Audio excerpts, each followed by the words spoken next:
Wih rempuk FBR hidup kurang ajar dihajar Jabodetabek kita rebuk. Assalamualaikum warahmatullahi wabarakatuh. Salam rempuk untuk abang-abang, empok-empok semua yang ada di rumah. Kita akan berbincang-bincang dengan Bang Roni. Beliau adalah salah satu mantan atau dulu sebut ketua geng anak pang. Kita akan mengupas apa sih tentang anak-anak pang. Apa juga kita akan ngebedain mana anak pang asli, mana juga anak-anak pang yang cuma ikut-ikutan doang. Untuk lebih lanjut, kita serahin ke Bang Roni. Bang Roni, mohon izin. Oke, siap. Silakan. Nah bro, nama gue Roni. Direvisi dikit ya. Gue bukan ketua pang. Gue cuma ikut-ikutan aja. Cuma dikit banyaknya gue tahu tentang pang, scene pang sini. Jadi kalau sejarah pang itu posisinya adalah mereka tuh yang tadinya disebut abal-abal, yang ikut-ikutan, itu akan berevolusi tetap jadi yang the realnya juga gitu. Cuma masalah waktu aja. Kayak pang-pang yang di pinggir jalan itu, mereka itu kalau beberapa temen sebut itu pang kentrung gitu loh. Cuma fashionable gitu loh. Sebenarnya kalau buat isi pangsa sendiri itu banyak di dalam anak-anak yang dengan pemikiran yang cerdas-cerdas gitu loh. Cuma stigma masyarakat ini kan selalu salah mengartikan. Punks yang di jalanan itu pasti ada punks, dan akhirnya kami pun kena imbas semuanya gitu, seperti itu. Jadi pukul rata seperti itu. Padahal mereka itu secara eksplisit mereka tuh tentang punk sendiri tuh nggak ngerti, cuma main fashionable aja, seperti itu kurang lebih. Kalau boleh tahu nih Bang, abang ini semenjak gabung di pang ini dari tahun berapa ya Bang ya? Kalau boleh tahu saya. Gabung di punks itu tahun 90. 90 ya?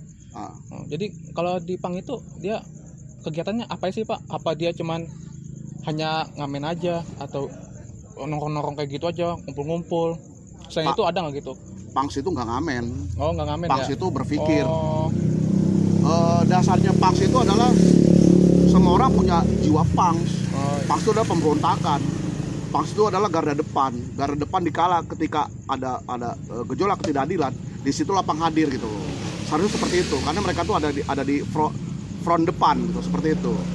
Seperti kebijakan pemerintah, kebijakan yang hegemoni, itu punk seharusnya hadir. Cuma ada beberapa punk tuh yang jadi cenderung akhirnya jadi hedon. Hedon tuh apa? Hedon tuh ya buat minum-minum, seks party, seperti itu doang. Ada beberapa juga ya punk yang buat perlawanan, ada seperti yang di Bandung, Jakarta tuh ada punk namanya punk sindikalis gitu loh, seperti itu. Tadi seperti apa lagi? Pang yang apa? Ngamen, pang nggak ngamen. Oh, pang ngamen ya. Pang itu dia jiwa seni. Oh, seni ya. Garis besarnya mereka tuh jiwa seni dan kreatif. Ya. Itu pang. Ya jadi mereka apa tuh bukan hanya untuk ngamen, berarti apa tuh? Untuk buat seni, ngembangin bakat ya. Berarti kalau yang suka ngamen-ngamen gitu berarti itu bukan anak pang asli itu ya.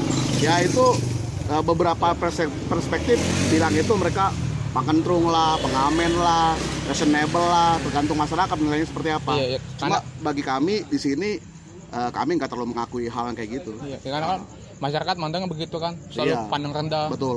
Kepada anak pang apa sih? Cuma nongkrong nggak jelas, ngamen-ngamen di pinggir jalan, tukang ini itulah ya kan. Padahal mah di sisi itunya ada sisi positif ya. Mereka banyak. Hanya untuk mengembangin bakat. Banyak.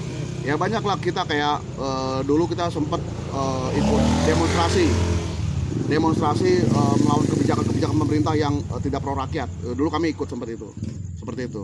Terus ada juga yang sekarang masih eksis ya, kayak katakanlah band marginal itu masih eksis menyuarakan suara rakyat, sosial, bunga hitam tuh masih banyak. Jadi masih yang bentuk peduli kepada masyarakat tuh masih banyak. Jadi gimana Bang ya? Saya mau nanya lagi nih ya, satu pertanyaan lagi. Itu kalau yang anak-anak pang hijrah tuh gimana Bang ya? Banyak sangat tuh anak-anak pang yang tadinya ini jalanan ini banyak pada yang ke majelis, pada ngaji, pada ya hijrah lah gitu kan bahasa gaulnya. Nah kalau gue ngambil hal ini secara politis ya. Secara politis dalam artian ketika kita memasuki fase-fase usia menjelang 40-an ke atas, itu kita akan dengan sendirinya itu fase itu kita akan melewati itu. Dengan caranya apa? Ya dengan caranya kita memperbaiki diri sendiri gitu loh. Dulu, sekarang gue beda. Sekarang gue mengamininya adalah gue pengen berubah image kayak gitu, dan baik untuk khususnya gue sendiri dan untuk keluarga gue. Jadi makanya sekarang gue juga agak-agak mempelajari hal tersebut gitu loh. Bagi kawan-kawan kami yang sudah hijrah total, itu ada beberapa nanti kita bisa sounding ke mereka dan kita gali seperti apa mereka lebih dalam lagi gitu loh, kaidah tersebut itu. Berarti pada intinya anak-anak punk itu mereka semua masing-masing punya pendirian sendiri ya, Bang.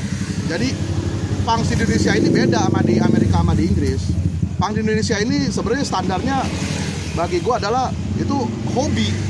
Sama seperti waktu zamannya Hari Rusli itu bilang, punk Indonesia ini adalah hobi. Ketika dalam masa status quo, jadi mereka nggak punya pendirian, mereka tuh masuk ke punk, sarana punk. Tapi ketika mereka udah kerja, mereka udah punya duit, mereka akan meninggalkan itu. Kan abangan juga termasuk banyak juga pengalaman yang di lapangan.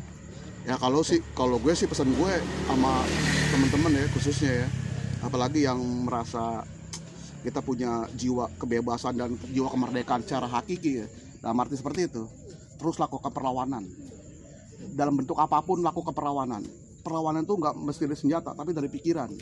Revolusi itu bukan dari kita megang senjata, kita secara fisik, bukan, tapi dari pola pikir dan tindakan kita. Terus lakukan perlawanan agar hidup ini seimbang, seperti itu pesan gue. Jadi jangan mati otak, dan jangan keram otak, dan jangan mati gaya.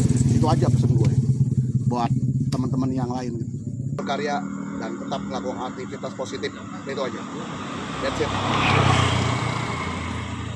Ya oke, pemirsa SBR TV, terima kasih juga untuk Bang Roni sudah meluangkan waktunya untuk wawancara, kasih wawasan, pengalaman, dan pengetahuan kita semua.